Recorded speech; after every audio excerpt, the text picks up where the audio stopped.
हाय, आज आम्ही जात आहोत गगनगिरी महाराजांच्या मठामध्ये.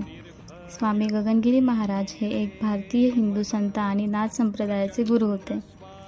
गगनगिरी महाराज विशेषतः त्यांच्या जल तपश्चर्या आणि तीव्र ध्यान साधनांसाठी ओळखले जात होते. त्यांनी स्वतः आदी दत्तात्रेयांचा अवतार मानले जाते. स्वामीजी हे भारतीय साधू, योगी आणि संतांमध्ये एक आदरणीय व्यक्तिमत्व होते.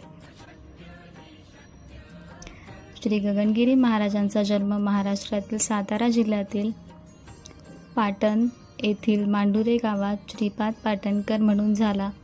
पाटणकर कुटुंब हे एक शाही कुटुंब आहे आणि ते चालुक्य राजवंशाचे थेट वंशज आहेत, ज्यांनी एकेकाळी दक्षिण आणि मध्य भारतावर राज्य केले होते. वयाच्या 7व्या वर्षी ते घर सोडून बत्ती शिराळा येथील नाथ संप्रदायाच्या मठात गेले. अगदी लहान वयातच त्यांनी संन्यास घेतला. गगनगिरी महाराज हे एक सक्रिय पर्यावरणवादी द्रष्टा होते.